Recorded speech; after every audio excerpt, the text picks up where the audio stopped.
While Donald Trump breathed new life into the birther movement these last few months, it's also had plenty of conservative support. Going back several years, you had Newt Gingrich talking about the president's Kenyan anti-colonialist worldview. You had Sarah Palin saying Obama's citizenship was rightfully an issue and fair game.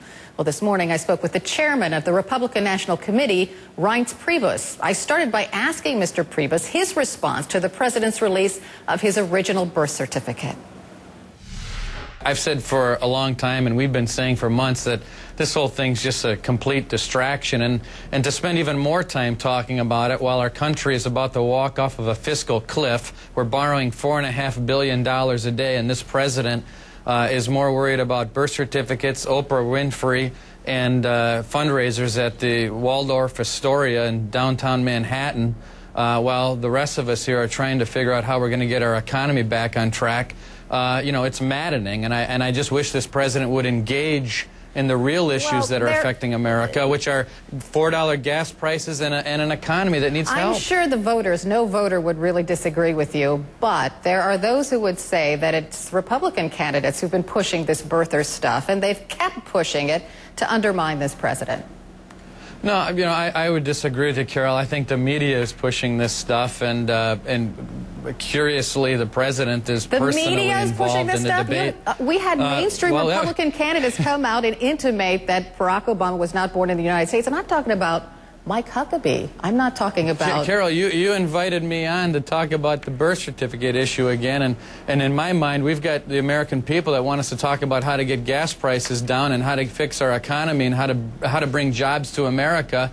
And we've got a president who's talking about the issue. We've got him going on to Oprah. We've got him going to Jonas Brothers, golfing, doing everything except figuring out a way to save Medicare that's going to go bankrupt in 9 years. Let me ask you this about Donald Trump.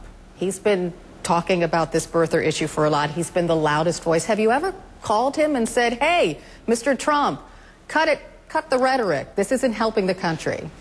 Listen, if Donald Trump, he can talk about whatever he wants. It's up to the primary voters to decide. And you know what? The primary voters will decide in Iowa and New Hampshire and South Carolina and the rest of the country as to who they want to represent them on the Republican ticket. It's not my job to play police officer with the candidates. It's up to the voters to play police officer and go into the voting booth and check off who they want to vote for. But I think it's up to this president to get our economy back in track. Even if such talk is hurting the Republican Party, it's not your job to call and say, hey, this might not be the way to attack the president. I'll tell you what this is about. We have a battle for freedom in this country that we need to win. And when we're about to spend 42 cents on every dollar made in America in a few short years, that's an America that we don't want to pass on to our kids and grandkids. Medicare is going to go broke in 9 years, and the president is giving speeches. We need this president to lead, and he's not. I would say Oprah Winfrey, Waldorf Astoria fundraisers, Jonas Brothers, and golfing is not the leadership, and that's not the hope that the American people are praying for right now. We need to save our country and get our economy back on track. I totally get what you're saying. I just want to go back to Donald Trump for just a minute, because he is the loudest voice, and he's doing pretty well in the polls as far as Republican voters are concerned. So what he says resonates, right? So his next thing is about the president releasing his college records. Do you think the president should do that?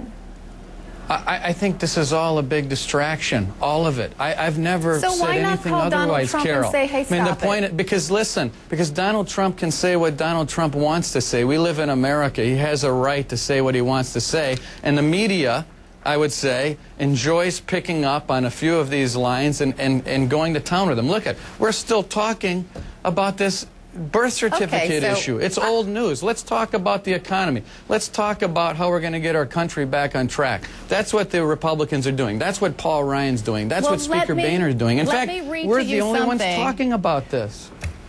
Let me read to you something that David Frum said, who is a Republican. He wrote an opinion piece. He's a former Bush speechwriter, and in this op-ed he says, how did this poisonous and not very subtly racist birther allegation get such a grip on our conservative movement in our Republican Party?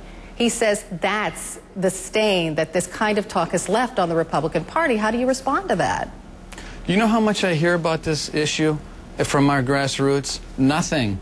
The only people Then that why talk do to so me many about this issue are Republicans people believe- like you, Carol, Then why do and so people many in the media. Republicans believe that the president might not be born in this country? More than 40%. I mean, isn't it the duty of the Republican Party to say, to kind of like make people believe what's true? Carol, I believe, and I have said, that the president was born in Hawaii. I've never said anything other than that as chairman of the Republican National Committee. Now, as chairman of the Republican National Committee, I hope and pray that the Democrats and this president get serious about getting our economy back on track, because if we don't do anything, we are going to go broke, and we're going to pass on an America to our kids and grandkids that we don't want to pass on. And I think it's time to get serious, and let's move on to more serious topics, that being jobs, the debt, the deficit, and saving Medicare and Social Security, which the Republicans are the only ones doing right now. Thank you so much for talking with us this morning. We appreciate it. You bet, Carol. Thank you.